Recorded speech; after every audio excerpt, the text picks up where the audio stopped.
अजीत पवार ने मालेगांव सहकारी चीनी मिल चुनाव में की जीत, शरद पवार को दी कड़ी टक्कर। महाराष्ट्र के उप मुख्यमंत्री और एनसीपी प्रमुख अजीत पवार ने सहकारी चीनी मिल चुनाव में जोरदार वापसी की है। रविवार को बारामती के मालेगांव क्षेत्र में हुए चुनाव में अजीत पवार के नेतृत्व वाला नीलकंठेश्वर पैनल ने आसानी से जीत हासिल कर सियासी परिदृश्य में बड़ा कदम रखा है।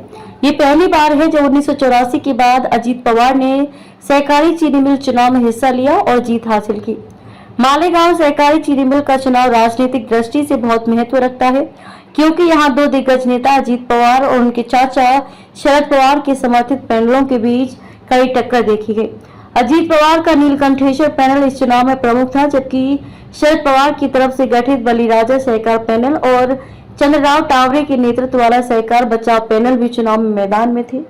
चुनाव अधिकारी के अनुसार मालेगांव चीनी मिल में कुल 20 सीटों के लिए मतदान हुआ। गन्ना किसानों के समूह ए में करीब 19,549 मतदाता थे, जबकि समूह बी में 102 वोटर थे, जो मिल से जुड़े सहकारी संस्थाओं के सदस्य हैं। अजीत पवार ने ग्रुप बी से चुनाव लड़ा और वहां 101 सीटों में से 91 मत हासिल किए, जो उनकी जीत का स्पष्ट संकेत था। मालेगांव चीनी मिल की सत्ता पर लंबे समय से कब्जा बनाए रखने वाले नीलकंठेश्वर पैनल ने शुरू से ही मजबूत बढ़त बनाए रखी और कई सीटों पर कब्जा जमाया।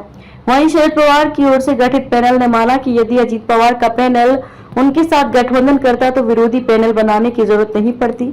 लेकिन अजीत पवार ने साफ कहा कि रांकापा एसपी के किसी वरिष्ठ नेता ने उनसे इस बारे में कोई बातचीत नहीं की। ये चुनाव महाराष्ट्र के सहकारी क्षेत्र में एनसीपी के बंटवारे के बाद पहला बड़ा मुकाबला था, इसलिए इसे अजीत पवार की सहकारी संस्थाओं में पकड़ मजबूत करने की दिशा में एक महत्वपूर्ण कदम माना जा रहा है।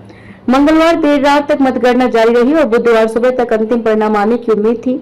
अजीत पवार की जीत को उनके राजनीतिक सफर में एक बड़ी सफलता माना जा रहा है, जो उन्हें राज्य की सियासत में और भी मजबूती देगा। मालेगांव चीनी मिल चुनाव से ये साफ हुआ कि राज्य की सहकारी राजनीति में नए समीकरण बन रहे हैं, जहां अजीत पवार ने शरद पवार को परास्त कर अपने राजनीतिक दांवपेच को साबित किया है। इस जीत ने महाराष्ट्र के राजनीतिक परिदृश्य को एक बार फिर हिला दिया है।